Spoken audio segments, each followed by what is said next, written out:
attention to the paper doll. Make sure you guys are shooting the correct legs. Be careful of the collisions. I don't want to hear complaints about it.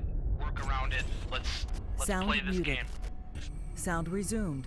I need another heavy. I've got TB and a quick draw. I want to get fairly tight to it. Now, anybody who's going to be working range, I'm going to need you to fade right on this. And then anybody who's running short is going to stay towards the top of the caldera if we're going to come at them. I have you in the Griff. Griffin. Sounds good. Well, that's the thing. We got to get to brawling range, so I may be moving us right up to the hoop if we have to. Wolverine nach Charlie 4. It's fine, chill the out, man. It's fine, it's just a fire starter. Komm, Leute, redet miteinander. 15 seconds. Yeah, exactly. That's Don't fine. die. Guys, 15 seconds, don't die. guys. 3, 2, 1. Charlie Dar, CT, yellow. Okay, go get Charlie soon. We get it. There. To your left, is there?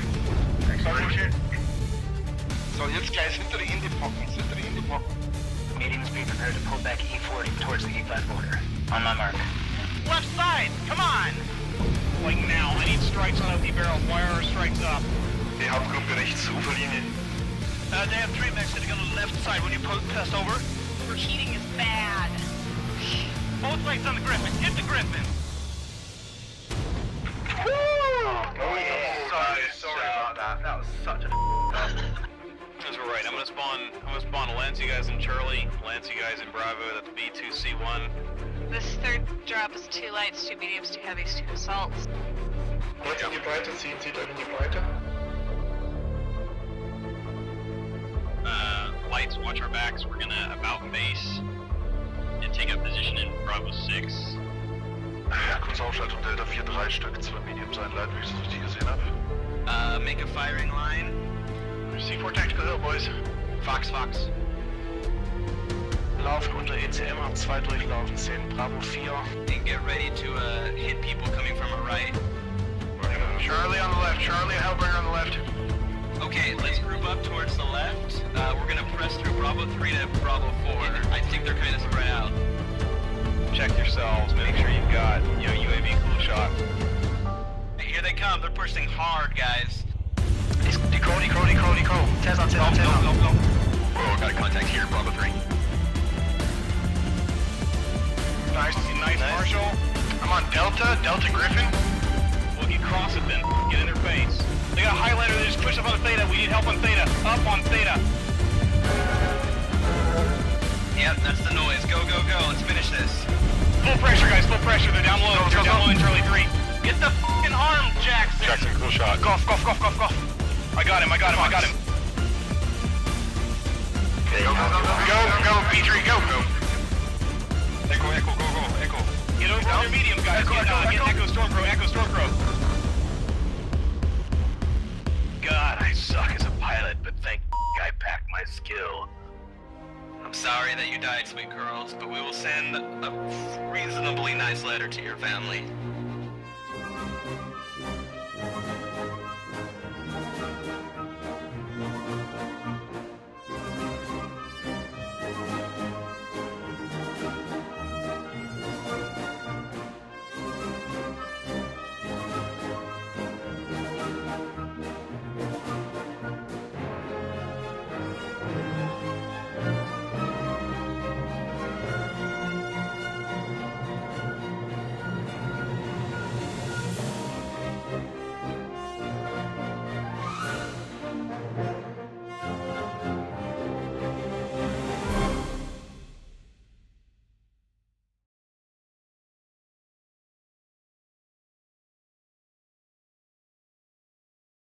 Hello everybody and welcome to another week 6 in season 7 of MRBC.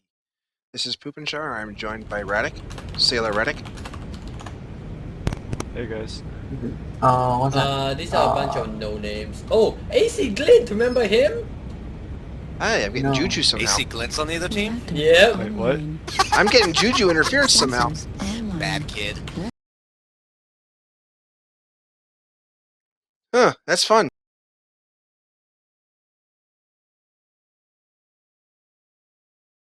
Yeah, somehow I'm getting Juju in the meantime. Okay. Well, that was fun. Somehow I got Juju's stream caught in here. That was interesting. If anybody doesn't know Juju Shinobi from BMMU, somehow his stream got trickled over into here, and it was fun to go. But okay, once again, we're back to week 6 here. We have the Monitors versus the 54th Mechanized Regiment. We're looking at 5 drops, MRBC Season 7 rules. Radic, I'm going to bring up the quick reference guide. Do you want to take us over our drops real quick? Alright, yeah, that sounds great. So for our first drop of week 6, we have Crimson Straight. It's drop 1. There's 4 lights, 4 mediums, no clan streaks, and no strikes. Moving into drop 2, you have Mining Collective, again on skirmish. 2 lights, 4 mediums, 2 heavies, no strikes. Drop 3 with the VIP Victor, you have Forest Colony, 3 mediums and 4 heavies along with that VIP mech. Still no strikes are allowed, but the game mode is now Conquest, with the cap points being a huge part of that. You have drop 4, again Conquest, 2 lights, 2 mediums, 2 heavies, 2 assaults. Strikes are now allowed, and the map is Polar Highlands. Moving on to drop 5, you get Tourmaline Desert, 2 lights, 2 heavies, and 4 assaults. We all know this one is the big bad assault brawl where just everything comes in line and all 4 of those assault mechs are just hammering at each other, whether it's some mid-range, whether it's some brawl, whether it's some extreme long range. We don't know what's going to happen until we see it, but you get strikes there too. So that's all 5 drops. Poop, would you like to introduce the teams? All right, let's start with the Monitors. Let me bring up Team 1.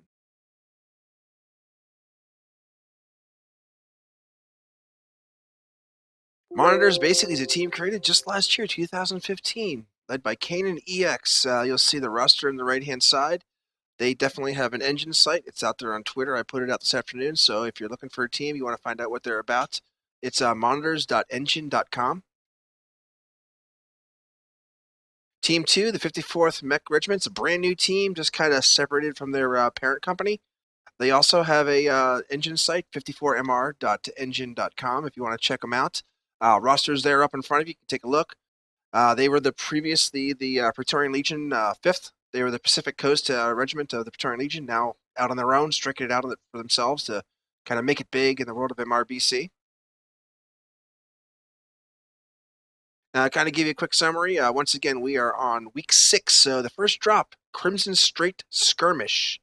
Let me get the map tactics up, Radic, and we can start talking strategy before we start dropping. Sounds good. Map is up, Crimson Straight Skirmish. Alright, so I just want to kind of talk about really quickly where potentially some of the teams could clash. We always could see a fight over here in this D4, D5 valley in between the 2 peaks. There could be a fight there. Both teams can get to their side of it about the same time. Generally, the fight ends up spreading into this green area just because it's a little more open if they do choose to go that way. Another area where there could be a fight is basically in the B line. Both teams will hit it about here, I believe, if they both start as fast as they can from the Bravo Charlie spawns. Now we all know that the island, I'm going to circle this in purple, is a fairly strong position. In the light drop, generally not as used, but it could be used, and I believe some teams have used this Alpha 6 Bravo 7 location. Since it is on skirmish, there is less of a motivation to like move into what the enemy wants you to do, so we might see some passive gameplay, but it is the light drop, and generally on the light drop, at least, you got the bold usually will get an advantage there. So those are some things I see. Poop, do you have any other opinions? Well, first thing first, let me wipe the board. So first thing, we're going to talk Team 1. Team 1 is always going to send minimum 2 lights Delta 4. They are going to do it regardless. They're going to know what's going on. They're going to want to see what Team 2 is doing, and the fastest way to do it is send someone over Delta 4. Team 2, depends on where they spawn. If we're talking Alpha Charlie, we're going to see a push Delta 3, Delta 4. They'll probably get underneath. They'll try to stay away from up top to get seen too early. What I'm more curious about is when they do a Bravo Charlie drop. You'll see a lot of teams scurrying off. They'll cover Bravo 2. You'll see the lights in Alpha 2, and they may even push Alpha 4. Now, this is something we've seen quite often in EU drops. Your European teams love for Team 2 to do Bravo Charlie, come down an Alpha line push, especially with lights, Try to get down there, find out where the team is. If the team's sitting back, they'll strike hard. But if out team 1 is charging, team 2 will sit up in Alpha 2, Bravo 2. There's a lot of cover there. And once you get around Bravo 3, Alpha 3, you've got this wide open space right there that, you know what, you can get some good focus fire. First couple of mechs come through, you can take them out pretty quickly. Now, like I said, that's pretty much a European standard. Now, that's your European teams will do that. North American teams, I don't know if they've discovered that tactic yet, but it's a little less frequent. But it is something we could see if these guys have seen this in some of the drops that other teams have done. What do you think? Any agreement?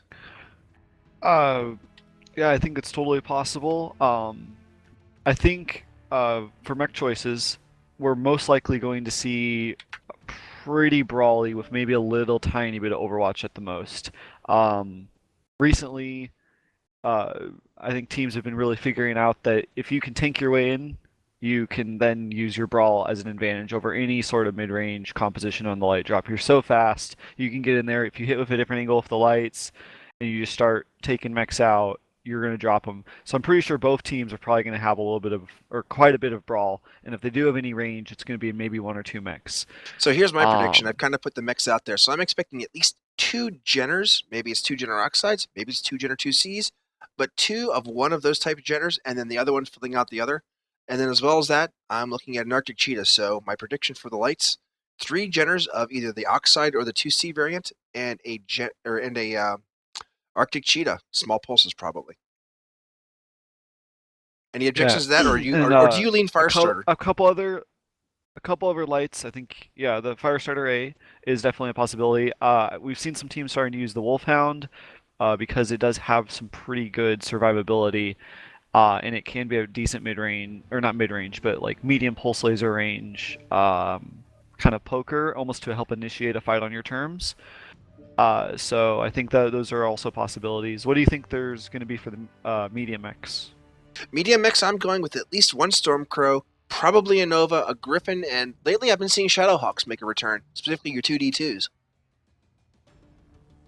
Yeah, there's a couple Shadowhawk builds. I think one is an AC-20 and some lasers that some teams have been using, and another is the AC-10 SRMs. That one's pretty popular.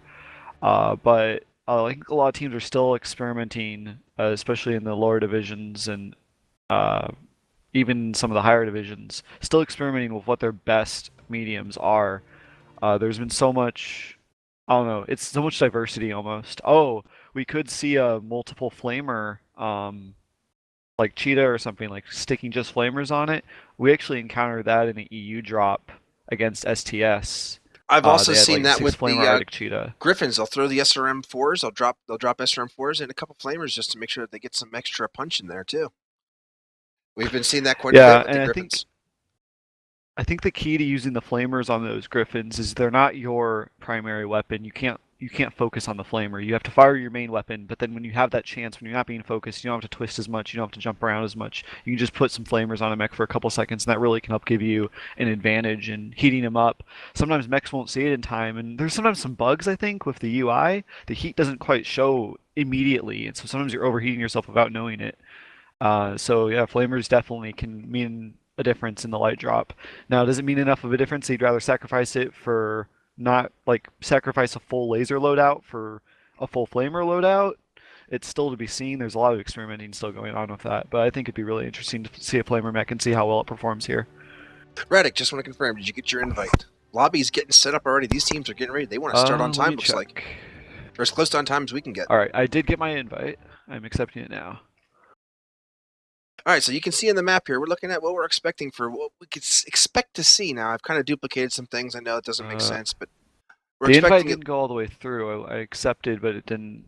Might have been a friend invite. Did they already launch? Nope, they didn't launch. One team's only. Maybe it was. All right, yeah, it was. I think it might have just been a friend.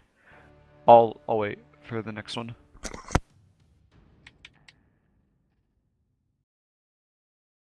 Okay, let me wipe the map. We'll double check and see what we're saying here. So. We're looking, what we both agree on is effectively with the lights and the mediums, we're talking a brawl. It's just a matter of where that brawl is going to occur. For the most part, we know they're going to scout. They're going to scout.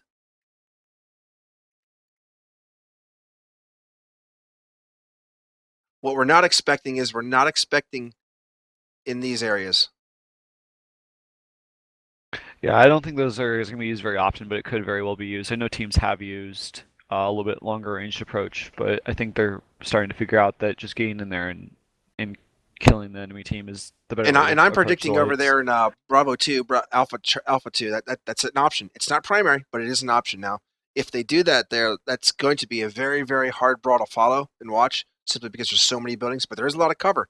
It does make it difficult to get some focus fire. Now, the one thing we can be certain of is we probably won't see a tunnel push. I mean, it's less likely with this type of mechs. Everyone knows that in that kind of enclosed space, these mechs, their speed's reduced. They're not able to maneuver as quickly. And focus fire itself is kind of, not so good in a tunnel when you've got so many mechs trying to scramble through a low location. And right, Kanan X says he sent you a message. He's got the offline bug for you. Welcome to Okay, PGI. I just replied to his message, so hopefully I get invited into the lobby. So team captain Be for... nice to have that fixed. Yep. Team captain for the monitors is. is Kanan EX. And team captain for the 54th Mechanized Regiment is L Switchblade. So when you guys are out there and you see them, that's your team captains for today. They're the guys who are going to be leading each squad. So we've got monitors are setting up an Alpha and Bravo lances. We have got 54th Mech Regiment are setting up currently an Alpha and Bravo as well, though they're just getting in. They're just getting into the lobby so they could switch. But I've got people going green already for the monitors, so I don't know if they're going to switch. But Team 1 looks to be Alpha Bravo. Not that it matters too much for Team 1, but Team 2 is the more deciding factor. So Team 1 is going to get set, Team 2 will react, but Team 2 will kind of decide where the action goes.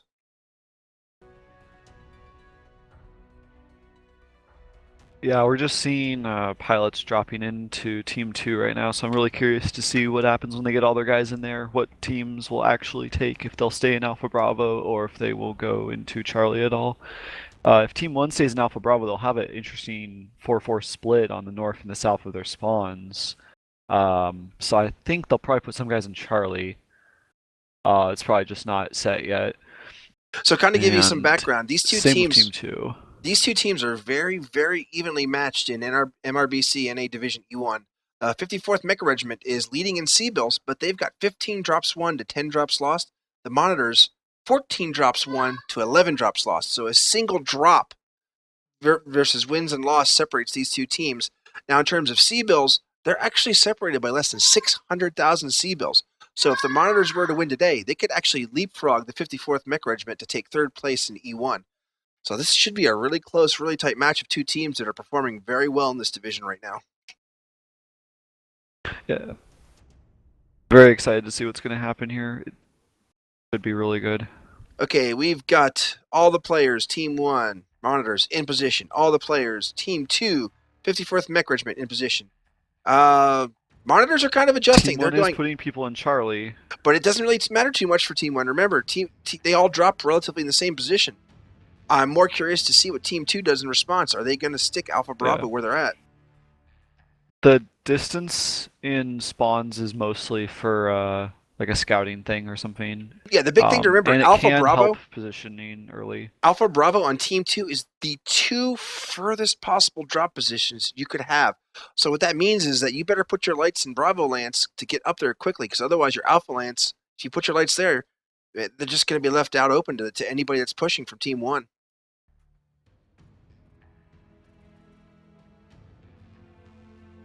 And now we see Team 2 starting to switch some of their guys into Charlie. So I'm pretty sure both teams are looking at the map now and making sure that I'm seeing exactly an where Alpha they Charlie intend to be. push here. They're taking everybody out of Bravo. Nope, they're moving everybody out of Alpha. Bravo Charlie. So it's Charlie Okay, Bravo I made a for mistake. Team 2. They're probably going to be around the north side of the map. Maybe they could still go to the pass, but I'm betting it's going to be somewhere between this location of the map, depending on who is more aggressive. If they're aggressive, they're heading Bravo 3, Charlie 3. If they're passive and they're waiting for the push, Bravo 2, Alpha 2. But like I said, that's more of an EU thing than it is a North American. North Americans are a little bit more aggressive on this map. They're going to push into Charlie 3, Bravo 3, and then to Bravo 4. Let's see what happens. I'm kind of curious.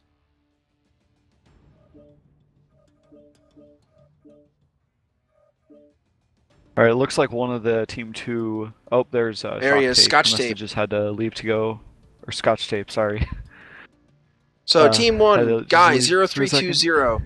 Cav, Fox, Soulstorm, Bullet 22, Kanan, EX, Arclight, McGruber, JD, Toker are your starting lineup for that group.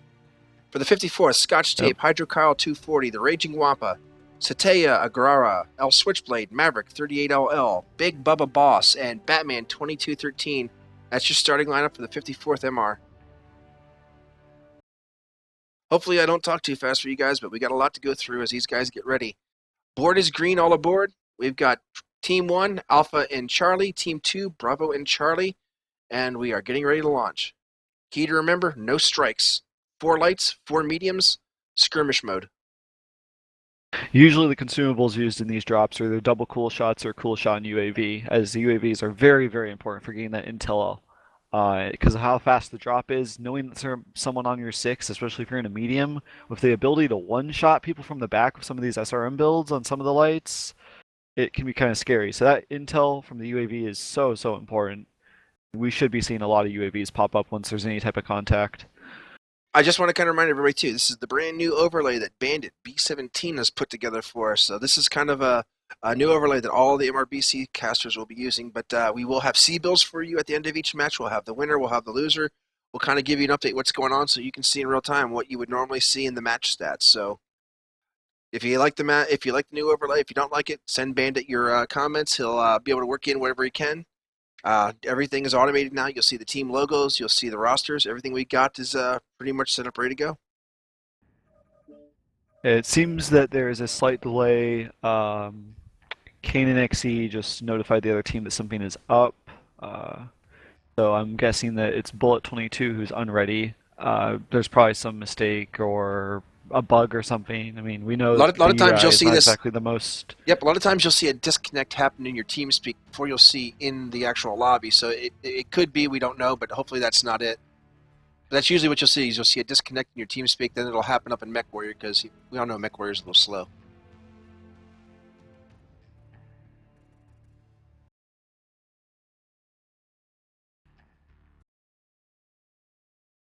All right, let me wipe the map just one more time. I think we're good where we are. Teams are set. They haven't moved. And it looks like we're launching. And we're dropping. All right, I'll check out Team 2.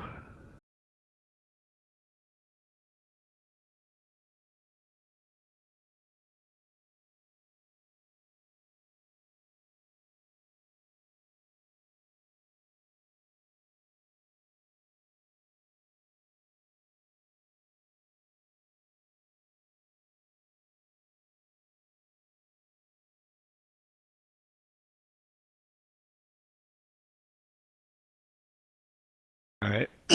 For Team 2, we have a Griffin 2N, Nova, Stormcrow, another Griffin 2N, so that's what they duped. And then for their lights, they have a Oxide, Wolfhound, a Arctic Cheetah, and a Jenner 2C. Do you know what Team 1 has? Heading there now. Team Run is running a Blackjack 1X, a Shadowhawk 2H, Arctic Cheetah Prime, a Jenner Oxide, a Stormcrow C, another Jenner Oxide, a Jenner 2C Origin, and a Crab 27SL. Ooh, tanky little bastard, isn't it? So they're going for definitely some short range there. Those Jenner Oxides for SRM4s, the Jenner 2C Origin, that's going to be your probably 6 SRM6s. And they're heading for the pass. There's something interesting I'm noticing about the Griffins from Team 2. They have a couple medium pulse as well as their SRM4s, and their SRM4s don't have Artemis. So I'm really interested about that build, why they chose to take it. Maybe they've done some testing and they really feel it's pretty strong. But those medium pulses, it's 4 tons of something that they have to sacrifice. It's also 4 tons of hot. Exactly. Looks like there might be a fight starting soon. Both. Oh, no, never mind. Sorry, I looked at the wrong spot. Rotation on the north side by the red team. Blue team went to pass. They might be switching spots here. Okay, the Jenner 2C is 2 SRM2s, 4 SRM4s. They are not going high alpha on their Jenner 2C. A little bit more sustainable attack. And it looks like Team 2 is actually going around the outside of the city. Team 1 has taken the upper deck. Team 2 is pushing around. I don't think they have a clue that Team 1 is taking the upper deck. Now, with Team 1 in the upper deck and not having immediate contact, I would send some light that has jump jets up to the top of the mountain. They do have control over kind of their area, and I feel like they could get that intel and really utilize it. But if they don't get up someone where they can see, they might get caught in the back without a lot of notice. If you've got a fast mech like that Cheetah Wolfhound, scouting their back. I'd say have that Cheetah get down by the side entrance with seismic. You could pick them up on top as well. That's another option.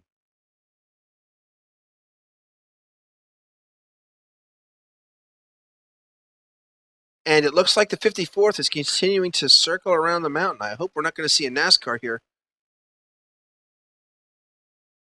I don't think so. Now, I think they're about to run into them. It looks like the monitors are holding team. position. I think the monitors have picked them up. Scotch Tape is out ahead in his Wolfhound. I'm pretty sure McGruber there has caught him. He can see him. He has to. McGruber was not looking. Oh no, McGruber turned around. He Now finally he's seen saw him. them. Oh, and he took a nice shot for it. Went down to 92% one shot. Like Scotch Tape's trying to get a. Oh, he's pulling back from the. He's pulling back because I don't think he knows what's over pass. there. He's playing it safe. Yeah. They have any range advantage. They need to try to use the sides of the hill at this point and try to goad the blue team back through the pass and then hit them in kind of a choke point almost. So right now we've basically But got a they're not Mexican careful, standoff they'll at get the pass. So what pressured do? too much. Do you push? Do you not push? These two teams are Pushing sitting through here the choke knowing. point's always scary, but if you can catch them unaware, it's usually worth it. I mean, I'm not seeing a very good That firing being line from the said- monitors. The monitors are here. They're grouped up, but they don't have a good, solid firing line. I don't think they could easily shoot the first person that comes across. Well, you say that, but the thing is, with how they're split, and they're starting to maneuver around a little bit, but they had a pretty decent crossfire set up, so whichever side gets pushed could kind of try to hold their ground or rotate depending on what they needed to do and what was pushing them, and the other side could easily get into the back or could either just shoot them while they're running down their allies. And now they're all one side trying focused. to get to the left of the pass, yeah. Now we see one Arctic Cheetah from the red team is starting to get up onto the hill. He's going to get some intel on where all the blue guys are. And that might help them make a educated push. This or would be a not make great push time to because I have think it's too some kind risky. of Yep. This is where you'd pop that UAV right now because you'd probably see everything. From the middle of the mountain? Yep. I think it's just barely out of range. But I could be wrong. The monitors are still kind of sitting there. We got the 54th still sitting there. The 54th is more of a firing line position. The monitors are kind of sidestepped here. I mean, I think they're in a pretty good firing line right now. They could definitely get some good shots on whoever crosses first. But up there goes the UAV for the monitors. They kind of want to see what's going on, but I don't think that UAV is going to pick up anybody. Yeah, I think that UAV is maybe 50 meters too short or so, just by looking at the map. And we definitely know it's not picking up that Arctic Cheetah. Got a little impatient Jenner Oxide there pushing up a little bit. Looks like Hydro Kyle's trying to press his luck, see what he can see. They could try to do, not sure if it'd be the wisest, but just kind of looking at it from the top. If the red team was able to get their lights up on top of the hill or off to the side of it, just not too far away that if blue did push that they'd be able to immediately get back. But they could try to get to the flank of blue and then push their mediums through the pass while they were repositioning slightly. And if they got them in a kind of a two-pronged push, it might work out for them as long as they both hit at the same time. Neither lights or mediums got caught. But right now it's just theorizing.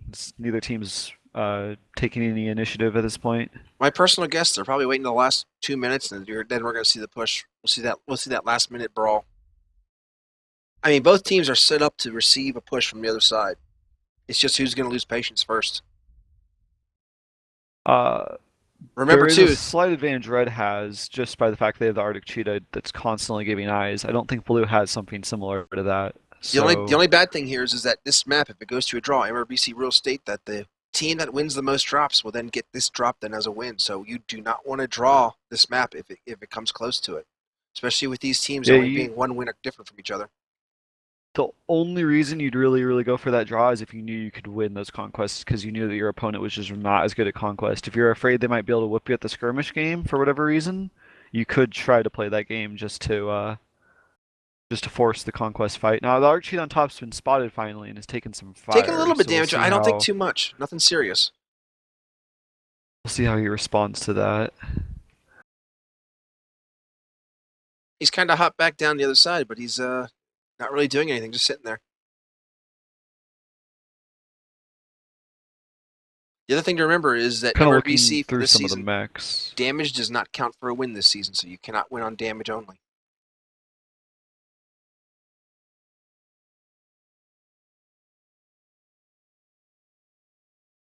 So with the Stormcrow with these ER medium lasers, I think he has the most range. Now I don't. He obviously he doesn't know that, I guess. But he should be kind of picking up on it that no one's poking him. He could theoretically, it's the Stormcrow on the blue team. He could theoretically try to get some shots in to goad the enemy into pushing them, as long as he can get out of position to do it. But I just kind of realized he has the longest range, so he should be able to dictate the skirmish fight and where it needs to happen. Yeah, he should definitely be the longest range mech that we've got here. I didn't take a look at the Nova Prime for Batman 2213, but I got a feeling he's probably ER smalls or small pulses. He's not mediums. Yes, he's 12 ER smalls.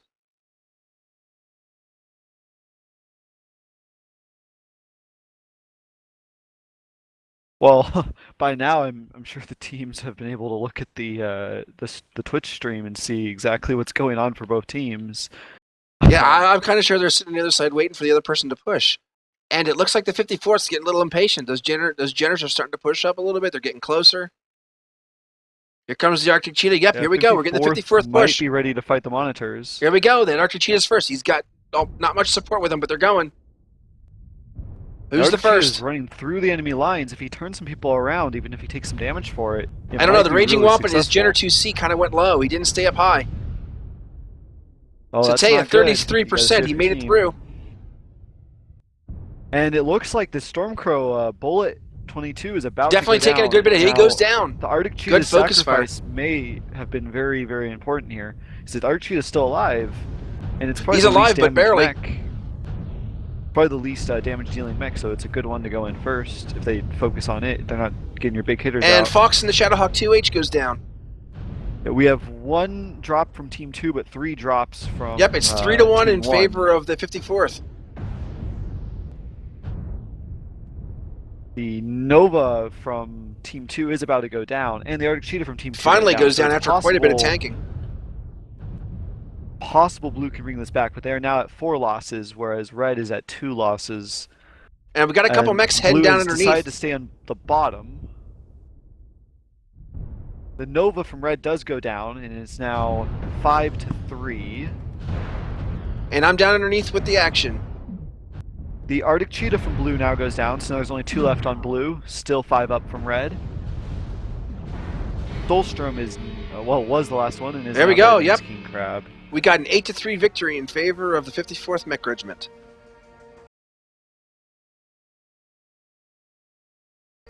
After Okay, about Radek, 8 do you want to take us minutes through? of not Take us through much. damage?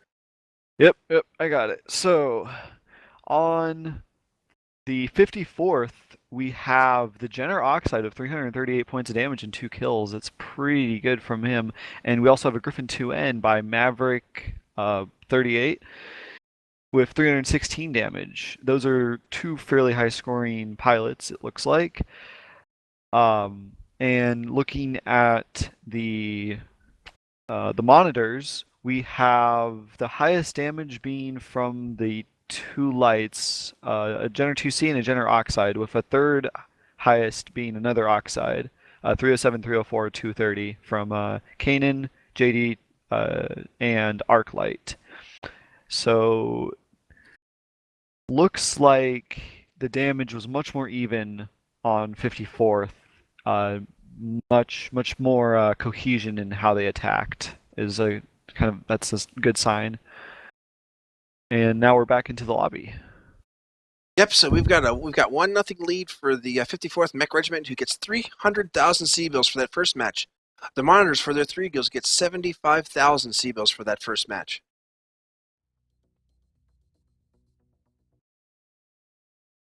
This time, because honestly, it was pretty straightforward.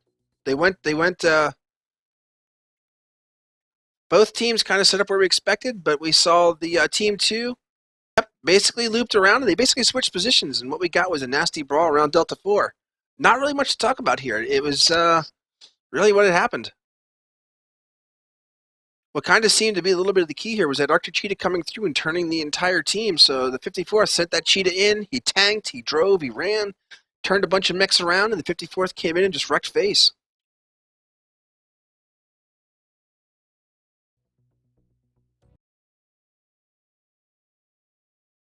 Yep, and you can see the little thing that I can kind of talk about in regards to the map is that Arctic Cheetah that ran through their lines turned a lot of their focus in on itself, and they weren't able to focus on the larger threats, the more powerful threats. Like I said, the Arctic Cheetah is probably the least damage dealing mech of the lights that they chose to bring.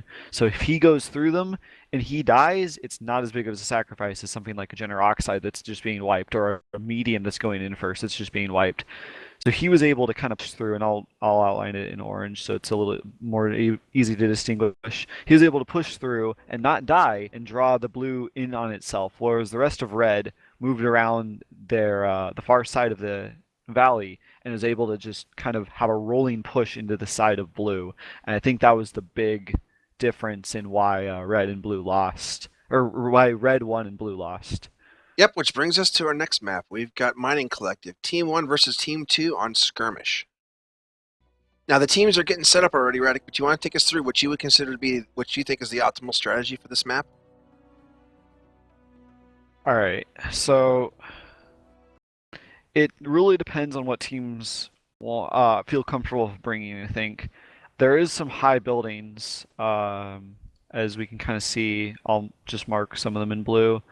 Higher locations on this map area that can allow teams to sit a little bit higher, use a little bit more of a mid-range approach. One thing, though, is you can build a brawl deck that theoretically can also jump up onto the top of these and just push them right off.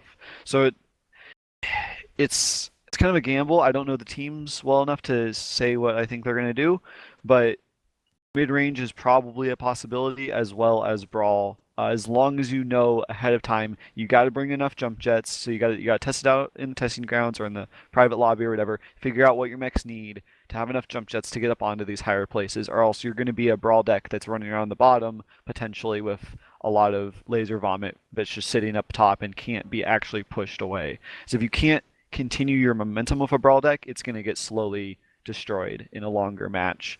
But if the mid-range gets pushed off, I think the brawl has a significant advantage. Well, let's see if this changes your Viridian opinion. in Both terms of teams how are it kinda green. works. Team 1 is in Alpha and Bravo Lances. Team 2 is in Bravo and Charlie. And we're dropping. Team Let's 1 Alpha skip Bravo, that. Let's go Team see what's going on. 2. Okay, yeah, let's stop theorizing and just look at it. This is the beauty of like these divisions. They go fast and they go hard.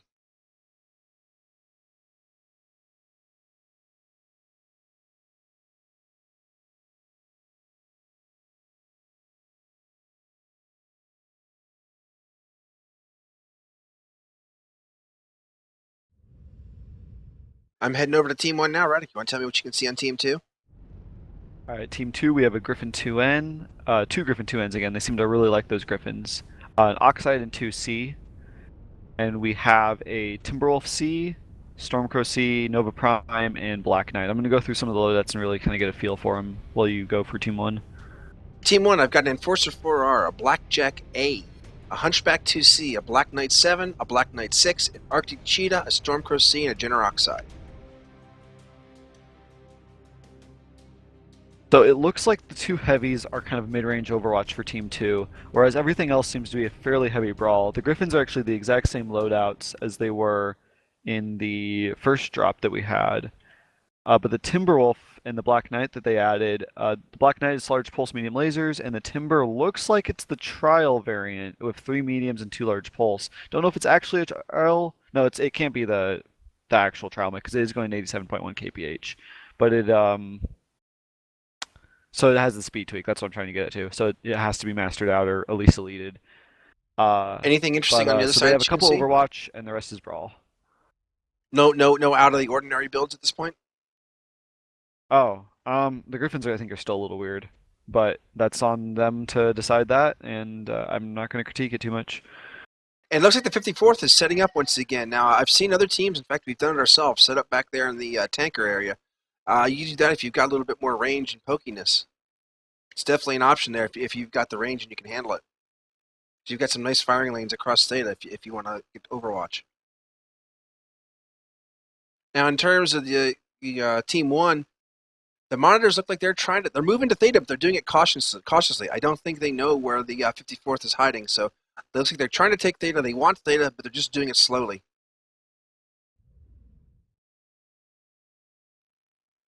Some of these loadouts in Team 1 interest me a little bit. I haven't seen some of these before. Something like a Enforcer with large pulse and medium pulse lasers. It's 2 large pulse, 3 medium pulse. I might have to try that out, see if it's actually something I'd like. And our Hunchback is 2 large pulse, 3 air 3 means. large, 2 medium. That's going to be hot for a Hunchback 2C. They have an arrow with lots of machine guns and 2 medium lasers and a large pulse laser. These what is it, E1? These E1 division teams really build some very how do I put it? I don't want to say bad. It's because it's like if I'll they say can hot test it out and they scrim with it, it's good. because I'm looking at Toker and I'll his Black say- Knight 7, 3 large pulse, 5 mediums. That's going to be hot. Yeah. I can't think of the word the right word. Intriguing. I guess that's what I'm trying to say. Like I look through these builds and I don't go, "Oh, that's bad." I go, "Oh, that's interesting. I haven't thought about that. Maybe I can test it out." Wouldn't be able to say if they're optimal yet or not. Never really tested them, but they're really interesting builds, that's for sure. Both teams are very patiently waiting where they're set up. Although we've got one light from the monitors who's kind of out there scoping out what's going on, and here we go. The monitors are pushing on the right side of Theta, and they've been spotted. Yeah, it looks like some large pulse laser fire was shot between No real damage done. I'm not sure I would have taken that the shot. Hunch 2C over into Scotch tape. You kind of gave away your It might have been position. reactionary.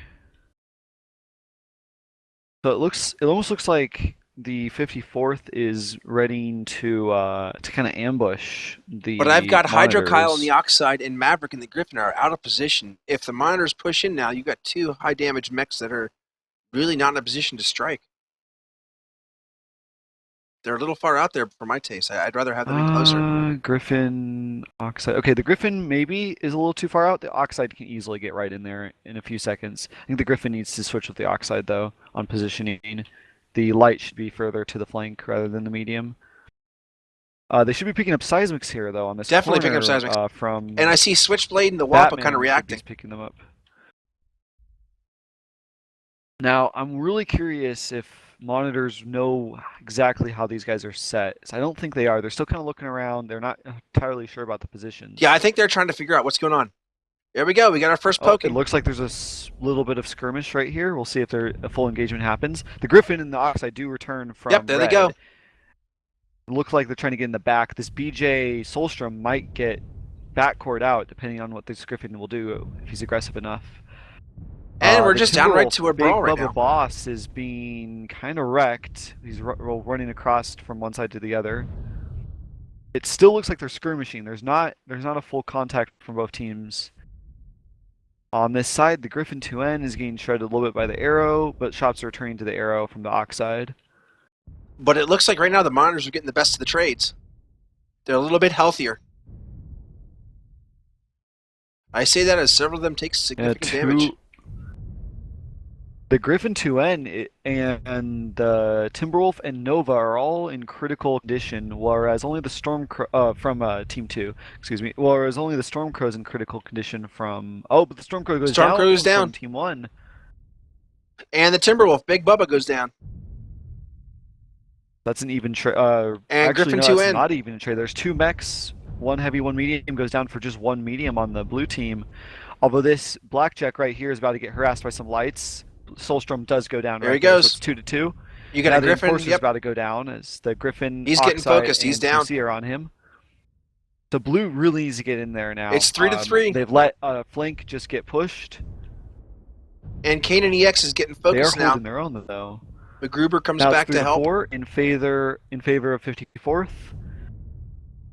This Black Knight's about to get cored out from the back from the lights on He goes down. The second Black Knight's going to just get cornered here and killed by everybody.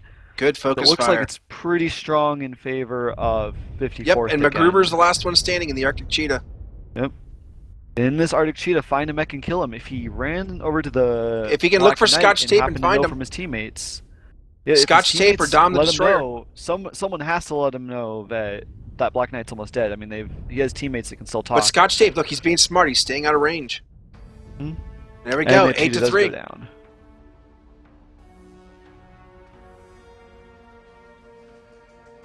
I'll go through the damage again. Yep, let's get the damage.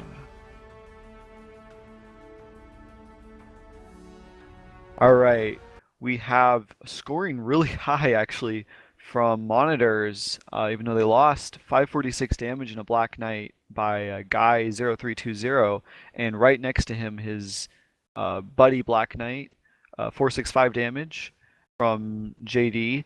And then back to the victorious team, it looks like the highest damage was Scotch Tape and his Black Knight 588.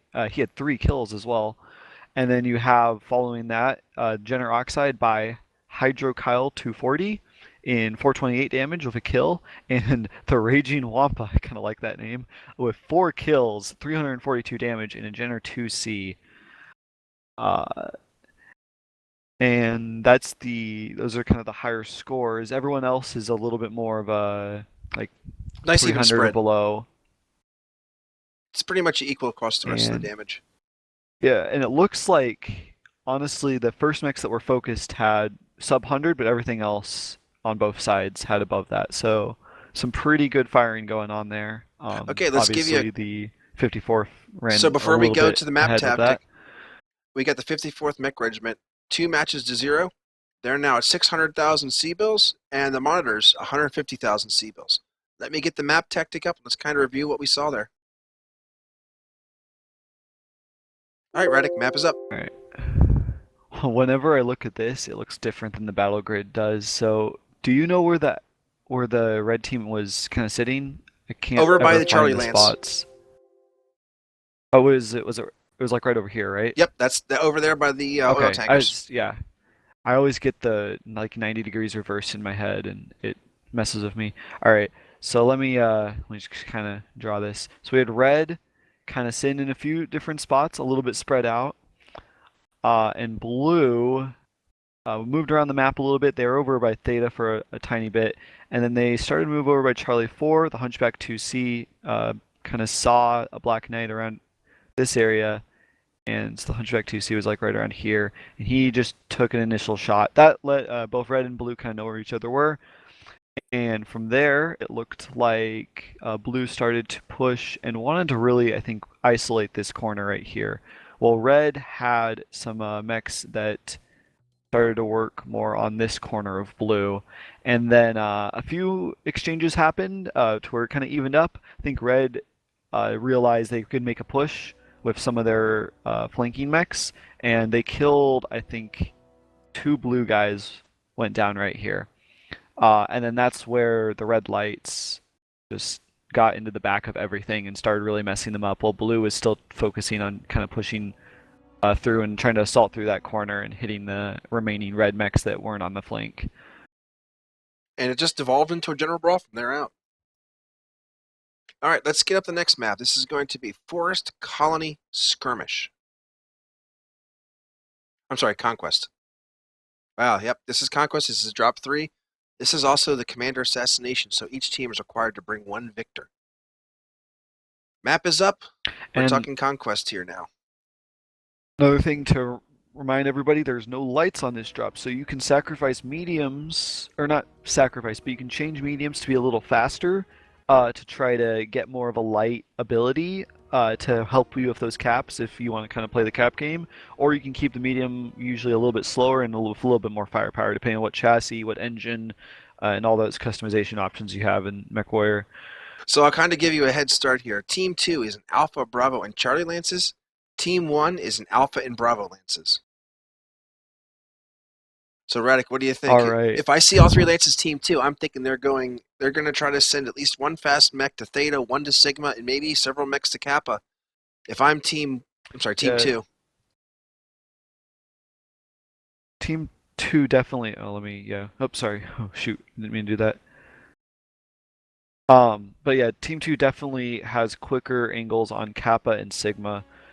Team 1 can get Epsilon and Gamma a little bit easier. If they just spawn in Bravo and Alpha, they can almost run through them while they're trying to regroup, depending on where they want to go on the map. And Theta, I'm just going to put that in yellow. It's generally contested with, I believe, the contention favors the red team just a little bit more, unless blue is ultra aggressive. If blue's not ultra aggressive, red should be able to pick up Theta, and that 3 cap can help control if they get like all 3 of these, kind of this triangle right here. Oh, are we live? We're Holy cow, live. right We're into the going drop. game. Let's go. But really quick, that triangle on the map could potentially swing into red favor if blue is forced to make a maneuver that was to get back a cap, but there was like an ambush set up in a way that kind of predicted the movement and was able to shoot them up while they were trying to go get Theta or whatever. But let's see what goes down.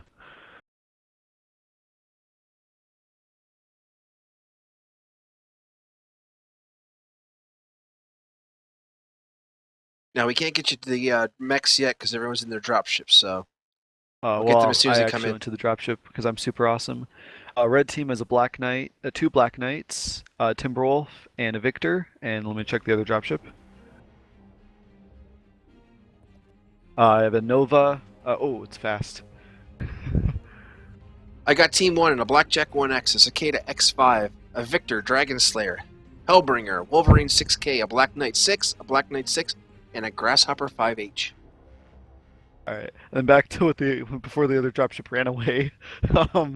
So the Nova, Griffin 2N, Ebon Jag, and then the far spawn has a Cicada. So the Cicada is going for Kappa from Team Red, and Sigma is probably going to get taken by the other mechs, possibly Theta, depending on what they decide to do. And Team 1 is moving on Gamma and Epsilon already.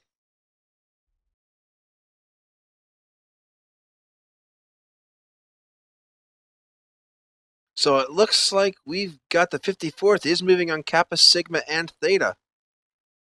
Yep, See if there's they gonna can be get that their mechs there triangle, just fast like I enough. described. It looks like blue is holding at their caps, not just running straight through them, to make sure they can get a little bit more of a full cap.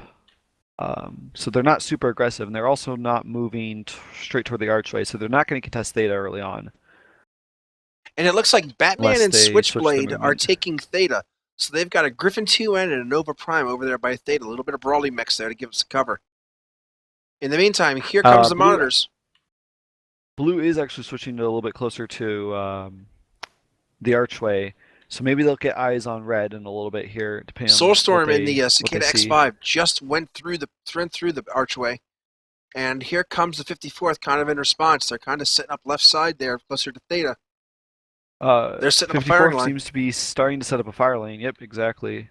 Whereas their Cicada is closer to the beach side, almost over by water, and he should be able to see all the way down a lane. Although I think how he's positioned himself, he can really only see across the road. If he got to a little bit higher ground, he'd be able to see just all the way down and make sure that they weren't going to get flanked by the water, and be able to predict that movement so much better. And it looks as like long he's as his heading team towards was- Kappa. And here we come. We're talking the monitors are pushing through the choke point. They're going through the overpass. All right, so we got a little bit of a push here. Now that Cicada needs to get information from his teammates. He also needs to get back there. That's one mech down. So he needs to get back there. Yeah, his teammates need to tell him. Did the 54th not see him? I don't see anybody responding or shooting. We got a full team pushing Theta. They are in slightly lower ground, but this Theta cap should signal them there is mechs. There we go. They're turning. So they are moving towards Theta. I mean, did I just see that right? Did I see an an entire team walk past another team and no one saw him? Yeah, they stayed slightly low, just barely low enough. So the Cicada's out of the fight for red, which means it's 8-on-7 here. Now, there's a little bit of split of focus from both teams. We see numbers dropping on both sides on different mechs. Kanan is the lowest on blue, whereas Hydro Kyle is the lowest on red. But there's also other mechs. Oh, well, there's a Black Knight at 47%. But and here comes Scotch Tape, and the Cicada is starting to come up the far side. MRBC does go down. Black Knight on red side. In the meantime, we do have 3 caps now taken by the monitors. They have the cap lead, and let's see if their cap score can show that shortly. So right now, Red does have to stay in this fight, or else if they back off, they're going to really be in trouble just because of the caps. So they have to stay in this fight.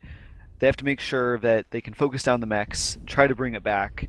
And they are trying to focus Kane and X in his Black Knight down, and he goes He's down. Now it is 7-7.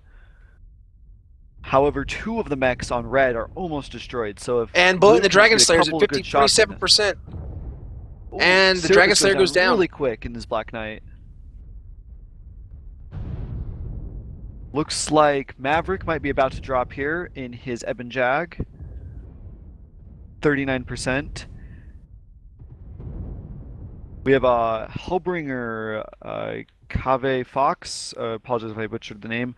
About to go down on blue side. And he's down. In the meantime, the Victor Dragon Slayer for the 54th is still up. Their commander is still up. So we There may is have a push bonus. from Red trying to get in closer to this Cicada on the left flank of Blue. If they rotate quickly enough into the side of Blue, well, they keep their Cicada Scotch Tape harassing the 3 other Blue guys on the right. They might be able to pull something back here, but Red is definitely in trouble compared to Blue. It could still be either way, though. I'm looking at percentages. I'm not entirely convinced that one team's fully ready to win right here. And there goes 4 Arclight. deaths on Blue, 4 deaths Yep. on Red. It is very close. Now this Griffin is doing excellent work here. Now his team needs to push in from the other side. This Griffin has him in the back. They need to just collapse on him right here. Oh, the Griffin goes down. It was just... It was Too much focus not fire. timed quite properly well enough. Then the Victor and the Grasshopper are having a duel. Dane Scald against JD. We have Scotch Tape trying to work around the back, but the Cicada Soulstorm is right on the 6 of Scotch. And the Dragon Slayer took his left side off, and he goes down as he twists. Batman's coming in from the side, focusing on the Grasshopper. The Grasshopper is almost destroyed. Now let's see if Scotch and Batman can start working together here. They do start working together on the Grasshopper, but Batman does go down. So that leaves Scotch Tape and his Cicada 2A is the only one left up for the Now 54th. Scotch Tape probably will go down here, but he needs to get that Grasshopper. If he can just get one or... Oh, there he goes. There he goes. He has the Grasshopper. So it's 2-on-1, a Cicada on each side and a Blackjack.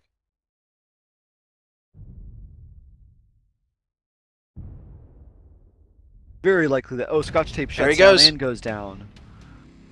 So, it looks like the monitors brought back a victory right here. It was very, very close, very, very well fought from both teams, but the monitors have finally chalked up themselves a victory. They are still in contention for this match. But no bonus to either side due to both Dragon Slayers going down. Now the All right, monitors, whoa, monitors holy get cow. credit. Monitors get credit for 8 kills and get the win. We have 54th gets 6 kills, but no bonus. JD in 852 damage, 3 kills in his Grasshopper. We have Black Knight from Guy0320, 478. Looking MacGruber in a Blackjack 1X, 397 damage. Now let's look down at 54th. We have high damage 524 in the Cicada. That was the last Cicada they had, Scotch Tape. We have Hydro Kyle 240, 421 damage in his Timberwolf C. We have L Switchblade Griffin 2N and 471 damage. That was one of the Griffins I believe that was trying to work on the back of Blue. We have Ebon Jag with 441 damage piloted by Maverick 38. Now we're going back to the lobby. And kind of give you a quick overview, we now have 2 matches of the 54th, 1 match in favor of the monitors. 750,000 C-bills to the 54th Mechanized Regiment, 450,000 C-bills to the monitors. 2 drops left, that's still a pretty close match. It could go either way at this point. Just drawing here kind of the movement on the team or for the fight. We had Firelane set up by Red after they took the 3 caps, and then they had one of their Cicadas down in the H7, H8 area, and Blue made a movement around and through the archway in the low ground and got set up around Theta. So they're kind of set up in this area right here, and they took back Theta. At this point, Red was forced to kind of push into them from their initial fire lane that was more over here. And let's wipe it. I wish I could almost zoom in on the map because there was a lot of little individual movement that was kind of cool to watch. But basically, we had a red team over here and blue team over here. And at first, let me get a little smaller thing. We had kind of different crossfires almost, like a whole ton of split fire just because there's so many trees. Let me get that a little bigger. Not mean to for it to be that small. There's a lot of split fire that's kind of going off because there's so many trees in the way. The rolling hills kind of break it up a little bit, and so it was almost like 2 or 3 mechs from each side are kind of being focused out, which is totally fine. I mean, you want to get all your guys on the same target, but sometimes that's just not quite possible. You just have to deal with what you got. You're always trying to improve on what you got, but if you can focus 2 or 3 at the same time instead of focusing 8, that's the best you can do at least. All right, well, let's get And to the our next map Cicada because they're then getting ready started to move already. in. They're already in Oh their wow, alliances. these teams That's are right. fast. Polar Division Highlands Days learned something Conquest. from these guys. So you've got Team 1 is in Alpha and Bravo lances. Team 2 is in Bravo and Charlie lances, and they are almost all green. So, Radic, you only got a couple seconds maybe. What do you got? All right. So middle of the map is really strong for controlling the kind of the caps. However, that being said, if you bring a push deck and you either run, I guess it's like almost like up this way, you can hit them before they can really set up. Like say red wants to set up here or whatever. If you're fast enough, you can get set up to where you can kind of push them. We've seen some interesting IS large pulse, clan large pulse. Uh, Sometimes ISE are large. The map is up, but we're dropping, like so you can continue. If you're quick about moving through the rolling hills, you can get to them before they really can do anything.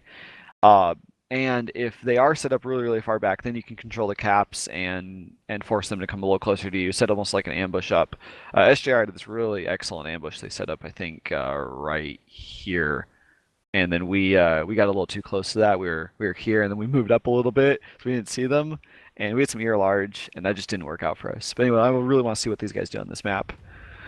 Okay, Team 1, the Monitors, have got an Ebon Jaguar Prime, a Banshee 3M, a Mauler MX-90, a Cheetah Prime, an Enforcer 4R, another Ebon Jag, a Generoxide, and a Cicada X5.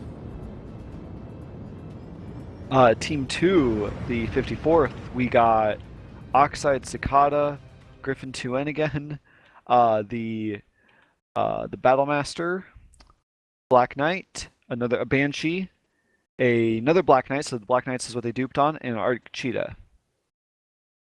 So, which is pretty common here. We're seeing a lot of teams dupe those Black Knights because we know that right now that the meta kind of favors the Black Knights, either large pulses or large lasers, depending on what kind of range you're looking for and what damage. But that seems to be one of the favorites right now. So it looks like the Monitors are taking Gamma, and then they're moving towards Theta. They've got at least one light heading to Theta. One light looks like he's heading for the center to try to scope out. In the meantime, we've got Team 2, the 54th, is already taking Sigma and Kappa, and they've got a couple of mechs. Looks like they're starting to head towards Theta. Let me start moving to Theta. We may have a fight there. The weapons on 54th are very much IS large pulse, medium lasers. It's a big combination of that. The Griffin, I think it's his favorite Griffin because it's still the SRMs and the medium pulse lasers. This guy must really like it. And hey, if you really like something and you can make it work really well, more power to you. And that's the team captain, L Switchblade. So if someone's going to say this is the mech I'm running, it's going to be the captain. Exactly. Here we go. We got a fight at Theta. We got lights. Let's get in there and see what we can see. So we got two Generoxides, a Cheetah. I'm sorry, it's a Cicada X5. I thought it was 4 lights. It's 2 lights, 3 lights, and a medium. This fight here, it may help develop the rest of the match. The light fight is very important early on the conquest if it does happen. And it looks like the 54th isn't staying together as a team. Disadvantage or advantage depending on how it comes out. And it looks like we've got the L Switchblade coming for some Overwatch to help support his lights. In the meantime, here come the Monitors. Looks like we're going to have a fight over Theta. So, in the meantime, Monitors have 3 mechs against the 2 mechs. And only 1 cap. Immediately. But it does look like the Monitors Oxide Arctic, sorry about the name, is probably the most hurt out of all this. Now 54th has come in with their larger mechs to support this fight over on Theta. Both teams seem to have gone for it. Kappa was taken and Sigma by 54th, and only Gamma and they're was taking taken Theta by, now. The 54th is determined to keep the caps here. They're not going to lose this by caps. In the meantime, So there's a this cicada. one lone mech. There's a cicada Scotch tape. I think he's been noticed. But what it could happen is it might draw off some of the blue. They're to looking go at get him, but they're not chasing and him red yet. could potentially make a move. And But it looks like that if he cicada's does get heading to caught, it cap. could be very bad. He's heading towards Epsilon, maybe Gamma. Oh, I did not notice this. This Arctic cheetah, Satya Agraha, he's at 50%. I think he's lost one of his arms as well, so he does not have very many weapons here. Now this Mauler, what's his name? Bullet 22? Bullet 22, okay. I thought I said butt for a second. I was like, what the heck? Anyway, Bullet 22, he got some really good shots in on the lights. Now he's starting to back away, gain some distance. I'm wondering if they decided, hey, we have the AC-5s on our Mauler. They shoot almost 800 meters. I hate to say it, but the 54th has we have the completely advantage ignored of the that cicada. He is taking Epsilon. We've got a 4-cap advantage now to the 54th. In the meantime, looks like they're holding the monitors at bay. I'm at this point on the monitors. I start sending those lights out and start decapping her, trying to get that cicada. Monitors need to make a move really quickly. This map is very, very large. The caps are very spread out. We've seen Unless that with they do SIG. We've something seen it with very several other soon, teams. This they're map, gonna lose. yep. Even if they win the fight. We've seen teams kill And all they the very mechs well and could still win lose. the fight. But the crazy thing is, they now, because they did not focus on caps, they're bringing. Oh, whoa! The Banshee. Batman does go down very quickly here. He is Batman. So if Blue can make something happen out of this really quick, they have a chance to come back in the caps. They still have a couple minutes, maybe 3 at the most, of time. And there goes the Battlemaster. Cap is very, very fast. We've got a cheetah down, the Banshee down, Battlemaster down. They need to kill Red, take Theta with one of their slower mechs, and spread out to Sigma, Gamma, and all the other caps with their faster mechs. They need to do like a multiple 2-2-2. The monitors have lost their Banshee. Start buddying up and move to the caps. There's very poor focus fire here at all. Everybody's spread. It's almost like everyone's getting their own little 1-on-1 or 2-on-2 on the outskirts of the fight. I think Blue just got completely broken up just by the fact that they had to rush so much, and I think Red kind of split them and came back on different angles. Red definitely has the mech advantage right now. Or they did have it until that death. The Mauler, I'm really curious. If the Mauler can kill the Griffin, and not just get backcourt like he is right now, if he can kill the Griffin or the Oxide, he's going to win. That Mauler will win that fight at this point, just because he has the right weapon loadout to really quickly put down a light. And here comes the cicada. Is this a mistake? The cicada is coming back into the fight. Goes down. He couldn't rotate properly to keep the Oxide off his back. If you're the 54th, what do you do with the Scotch tape? It looks like he's coming back to the fight. I'd run to Epsilon and Kappa and stay the heck out of here. Those two mechs cannot uncap fast enough. Well, the caps, this is the thing. The caps are in their favor so much. He gets a kill. Scotch tape gets a kill. They totally have the ability to lose the mechs. They just need to entangle McGrubber enough up right now. It doesn't even matter if Scotch tape dies. We are 1-on-1. McGrubber needs to be entangled, and they're never going to come back. Actually, I don't think they're going to come back even if McGrubber. And he's legged. McGrubber's legged, and he's just running away now. He's going to He's going to use that Scotch distance. Tape is just preserving his mech. Nope, he's coming back. Oh no, he's coming back. He wants to finish it. He's coming back for more. Oh, that cheat is cord center torso and right torso. He's got to slow down and focus that fire, and he can kill him pretty quickly. I know he wants to circle, but there he goes. He's down. But for the monitors, 7 kills. It's not bad. That's better than what they did before. This drop may have gone the way to the 54th, but 7 kills is pretty good for keeping up your C-bills. All right, there's your damage totals. All right, let's go through this. So we had Hydrokyle 240 and a General Oxide at 572 damage, 2 kills and 4 assists. Next up, 499 damage in the Black Knight. We had Emeritus, and he had a kill.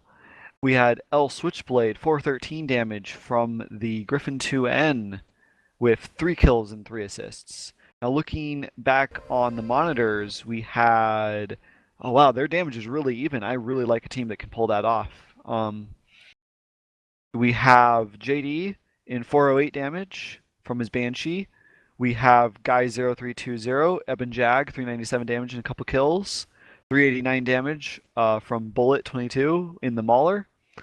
339 from Kave Fox in the Enforcer with 3 kills. 369 in the Arctic Cheetah, and I can't read the rest because I'm back in the lobby. Yep, and we're going to give you a quick update. So we've got the 54th now leading 3 drops to 1 at 1,050,000 C-bills.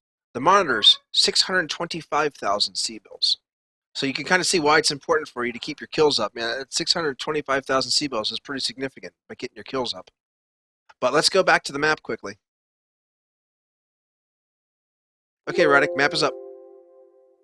Yep, I've already drawn a little bit of the initial movement. So it looked like pretty quickly off, Kappa and Sigma were grabbed by Team 2, whereas Team 1 only opted to go for Gamma. Then they moved their force to try to contest Theta, and there's a little bit of a light scrap. Let me get a different color. There's a little bit of a light scrap over here by Theta, and the 54th came on top of that. So they were able to snag Theta. That put them at 3-1 on the caps. And then they actually went back and they grabbed Epsilon. Well, there's a little bit of a stalemate while monitors were trying to discover what to do. This forces monitors to move right in, and let me wipe this really quick. This kind of forces monitors to move right into the large pulse laser range of the Banshee and the Battlemaster, the Black Knights, and all the rest of their mechs. Okay, Radic, I hate to cut you off, but 54th. we're going to Tourmaline already. They're getting ready in Lances. All right.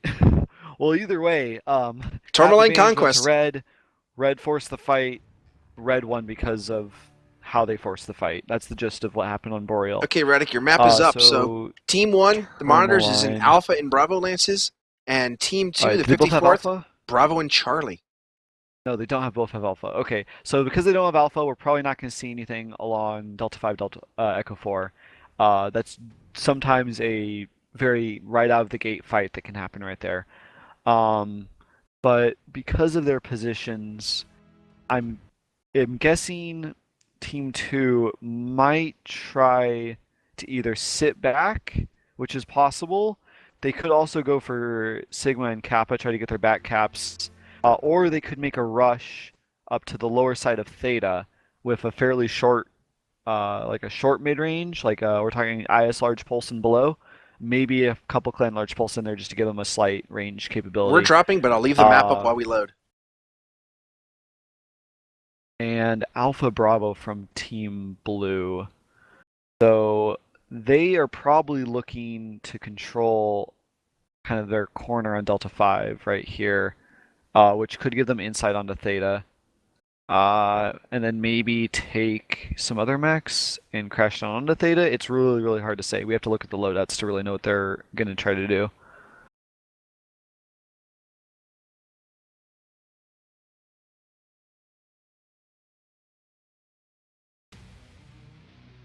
Team 1, we have a Mauler MX-90, a Battlemaster 2C, a Black Knight 6B, Arctic Cheetah Prime, a Banshee 3M, another Mauler MX-90, an Ebon Jaguar, and a Jenner Oxide. From Team 2, I'm seeing a fairly brawly loadout here. Their Mauler has the most range, it looks like, with ultra auto cannons. Then they have a Banshee with 5 large pulse and a small. They have a Black Knight with large pulse medium lasers, a Timberwolf with large pulse medium lasers. He has a little bit more range as well. Then they have their Oxide of SRMs. They have a Cheetah with small pulse lasers. They have a Atlas with AC-20 SRMs and small lasers. And it looks like this Atlas has the 350 engine. He's going about 60.9 kph. And the 54th is taking second Sigma. Atlas. They're moving to Kappa. And right now, it looks like the monitors are taking Theta and Gamma, and with one mech heading to Epsilon. So maybe the monitors have kind of learned from their last match, don't give up those caps. They're looking for a 3-cap start. In the meantime, 54th is looking at a 2-cap start with the bulk of the team pushing towards Kappa. Now, if monitors can discover pretty quickly that 54th is not anywhere near Theta, they need to go grab it. Because I know they don't have the same view I do, but they should be able to get eye lines throughout kind of different angles of the map, and then they can go get Theta really easily. It looks like the Black Knight might be there we going go. to The do Black it. Knight's heading down to grab Theta. But I tell you what, that Overwatch on Theta is a good thing to have, so that means you can control it as well. So pretty quickly, we're going to get a 3-2 cap advantage with the monitors having the 3 cap. Now the Atlases are leading a little bit of a movement along the back side. I think this is the 7 line. It looks like a I don't pilgrimage see the grids way they're actually. going. That's a nice straight line there. Look at that. Pilgrimage to Gamma. Anyway. So, and they have Atlases, so they're going to want to use those Atlases to get in close. Is if they can get in close with those Atlases, they're going to do a lot of damage. Now, does Monitors have a little bit more range? I believe they might. With those MX-90s, yep, and the Battlemaster 2C, they should be range. Yeah, okay, so they do have 2 Maulers, so yeah, they have Yep. the range advantage. So they can control a little bit of the movement, but if they don't do it right, if they aren't split properly, if they aren't focusing properly, and they aren't quick about how they do it, the Brawl will push them over. Oh, the 54th's if being sneaky. 54th They're is sending aggressive. 2 lights to Gamma. And the Monitors have seen them. They've spotted the 54th. Now this low valley they opted to go down, normally people don't like it, but it does give them cover on their approach, so I'm Death totally Valley, in Murder favor of what Valley, they're call doing it what right you now. will. Yeah. It's not a favorite And spot. the crystals are kind of a smoke screen almost. The crystals that that Monitors are using as their Overwatch position, they only can get a few mechs to shoot down on these guys. So because they're hitting it from the side of their position, not from the front. And the But they distance are they're adjusting trading to at, kind of there's not spread much their damage front. being done here. So, and there we go. Gamma's Now- going over to the 54th. So it looks like the 54th is 54th not. Yep, they're trying to play the cap does- game. 54th does have 2 less mechs in the fight, but they are also Brawl. And this is forcing, or it could force the Monitors to make a movement with their more mid-range deck that brings them right into the clutches of the Brawl deck. So even though these 2 lights are on the edge of the fight, it could still be very much in favor of 54th if the 8 from Monitors crash into the 6 right now. I mean, 2 think that'd be Atlas a very S's unwise alone is enough decision. to make anybody kind of back off into Brawl. So pushing into that with some ranged And mechs we got is this never as Soulstorm and wise. a Black Knight from Monitors trying to work around the backside of 54th, and a little bit. And he he's might got get a some back shot, help. and he has Guy Guy 0320. with him in Eben Jag. He's about to push Let's on see. Batman. Now this Banshee is probably gaining seismics. Batman's probably calling it out right now. He's probably ready to shoot. Atlas The S's Atlas are is moving. already There we go. They over. picked them up. Now But they're this turning their back Banshee on the rest of needs the to team. wait for the Black Knight to shoot and then poke around and shoot. He has to be aggressive on that corner. He can't just sit there. He is getting good shots on the oxide, but he could be doing a lot more if every time the Black Knight shot, he poked around the corner and shot back. And there we go. The Monitors are pushing from This the other Atlas. side. Oh, yep. The Oxide Monitors, goes this down. is great from the Monitors. The Monitors have perfect shots on these Atlases here from their Maulers. They've got them on both. Either way they go, those Atlases are getting hit. 49% Now, is tanking. He's down. Maverick is down, and Batman is about to finally push around and try to hit Guy a little bit. Now these Maulers are in an excellent Overwatch position. This Atlas L Switchblade And the can't Black do Knight anything 6B about it overheated. Right now. So we have 1 kill on both sides. Monitors have lost one of their lights, but an Atlas went down for And the Eben 54. Jag is down for Team 1, the Monitors. Now Dom the Destroyer goes down in his Mauler on the 54th side, so it is still 2-2. But 54th has lost 2 assaults, and Monitors They're about have to only lose lost their a heavy Black and a Knight. medium. It's got a 3-on-1. The But he Switchblade's gets about to go Timberwolf. down, though. Switchblade in these Atlas is about to go down. Switchblade goes down, so they're trading assaults for mediums and heavies. That's what's But those going down 2 lights for the 54th are still out there capping. In fact, look, they've got 4 caps to 1, and they're heading for Oh, Theta yes, right you're now. right. Yeah, Once the cap again, game 54th definitely is in playing the favor long of game. 54th. Yep, they're playing the long And game if they here. win, if they win through caps, they get the same. They the get same the win full kill bonus. Other than like the assault heavy kill extra that you get, they get still the 300,000 at least. So it's still a very viable tactic to not have their lights in the fight right now. Now there's a little 2-on-2 happening at this corner. Kaye goes down. The Black Knight Scotch Tapes gain backcourt here though By the those 2 Maulers. And here So I come the think these lights. Maulers They're are going to hit that clean Mauler. up the fight. He's about to get backcourt. Yeah, JD's about to get wrecked in the backside right here. Someone tell him to turn around. Arctic Cheetah and the Oxide are just all over him. He's going to go down. Bullet went down from the Mauler from Blue. There we go. And We got I 3 really felt like mechs he had up. an advantage going in there. And now it's just the Arctic Cheetah. He's over that's at trying to Gamma. Cap Gamma. All by himself. He can't take all the caps back. There's no way. This is going to go in favor of 54th right here. I don't even think they're going to get another kill. Well, 54th might get a kill, but Monitors won't get a kill. Unless something crazy happens. It could I'm all happen. for crazy though. He could sneak up behind Batman and take him easily. So, it looks like I'm betting McRubber here is acknowledging defeat. He didn't even finish Gamma. He's probably just running towards them. They probably know they're going to lose 665 to 325 with 5 caps in favor of 54th. Steadily climbing, almost to 750. It'll be there within maybe 15 seconds at the most. This should go very much in favor of 54th. The question is, can the Arctic Cheetah start any type of fight before the cap goes out? Here we go. And there's going to be a slight fight between the Oxide and the Cheetah. He's only got like 10 seconds to do it. Maybe 2. And it's over. It's over. Well, great job 54 for knowing how to play that cap game properly and forcing a fight that just was not in favor of the monitors. And let's go to the damage. All right. Now, from 54th, we have Dom the Destroyer and his Mauler with 696 damage. It's very, very good. 5 kills and 577 damage from Batman 2213 and his Banshee 3M. He's Batman. The Jenner and Arctic Cheetah, they didn't get much damage, but they did that cap. They were a very significant part of making sure their team won. Now let's look down to the monitors. We have one of their Maulers, 518 damage by JD. The second Mauler with the next highest, 484 and 2 kills from Bullet. And then their third highest, their Battlemaster with 1 kill, 419, piloted by Kanan EX. All right, let's go to the stats. So right now, 5 drops. We've got 4 drops won by the 54th Mechanized Regiment. We've got 1 drop won by the Monitors. 54th sits at 1.4 million C-bills. The Monitors sit at 750,000 C-bills. That tells you how important it is to make sure you get those kills. You know, you don't want to give them up when you get a chance. Radek, give me 1 second. You know, let's bring up that map so you can actually get a chance to talk about a map without going to the next drop since we don't have another drop. What do you know? We get a few minutes here. All right, so Give me a second. Map is coming originally, all right, up. Map is up. let me know when it's live. Okay, sweet.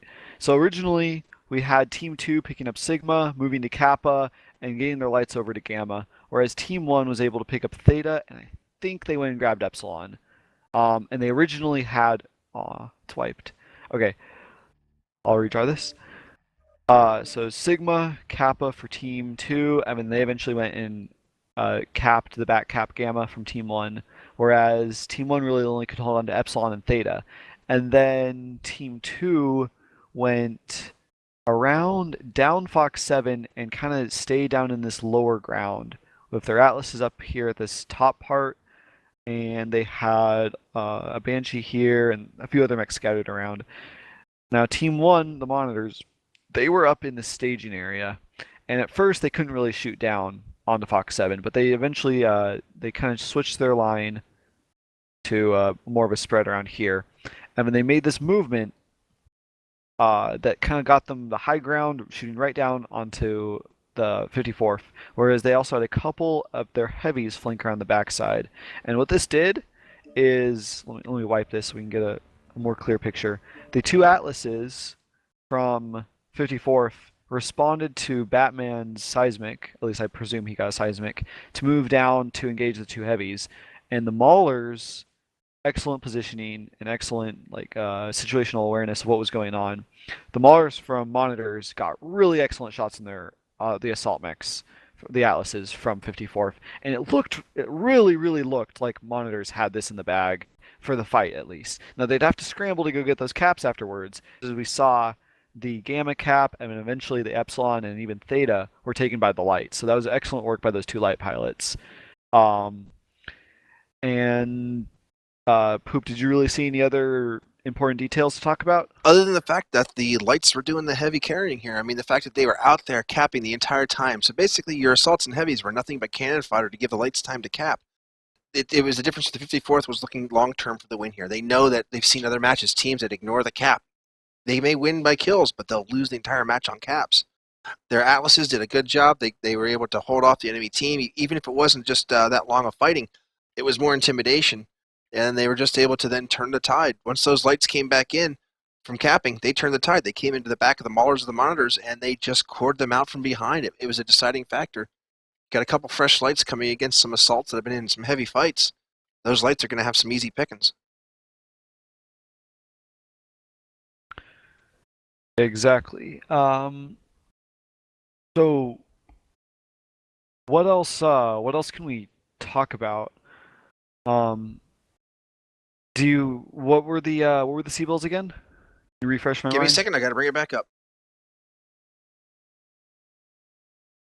Right now, the unofficial C-bills is 1.4 million C-bills to the 54th Mech and 750,000 to the monitors.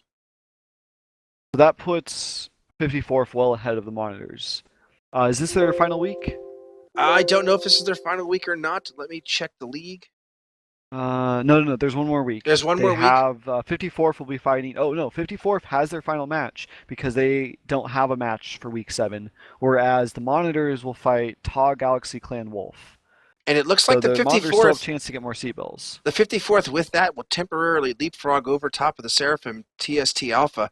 They'll be in second place behind the New Texas Mercs for Division E1.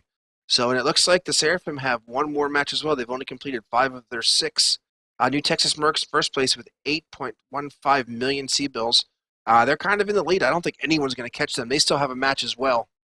So it looks like the monitors, they've definitely secured probably 3rd or 4th place. 750,000 C-bills just increases their lead over Clan Widowmaker Beta Galaxy. Not much chance. They're at 3.84. The monitors with today's are going to be about 6.1 million C-bills. So that's definitely going to give them a nice little cushion over 5th, 6th, and 7th place. So the monitors kind of secured themselves about dead center of the pack, and depending on how the Seraphim do in this next match, they may end up possibly 3rd, but definitely at least 4th. No worse than 4th place in Division E1.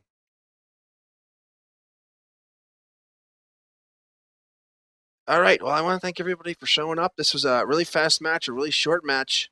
That's why we're kind of ending quickly. But I want to say thank you to everybody. Kind of show up next time. We got matches being cast tomorrow. Myself and Paradox 42 will be casting the 31st Hussar Regiment. They'll be taking on Strata Mech Corp. This will be an EU division match tomorrow. We'll be covering some EU matches this weekend, and I believe there should be some matches later in the week, but there's nothing currently on the cast schedule. So check back often, check the MRBC Twitter account, check MRBC Twitch and the MRBC website, and we'll post up as quickly as we can as well on Reddit. So I want to thank everybody. Thank you, Radic. This was your 2nd or your 3rd time with me. Oh, I've lost track now. It's one of those. But it's always an honor to help cast some of these matches. In the meantime, guys, check out Twitter for MRBC. We tweeted out the websites for these 2 teams. They're both looking for new members. They're recruiting. So if you're not a member of a team and you're looking for a team, the 54th is 54mr.engine.com, and the monitors are at monitors.engine.com. Get a look. Their links are up there. We put them out. We're trying to support these teams that are growing and moving up. So get out there and support them as well. And thank you, everybody. Have a good night. All right. Peace, guys.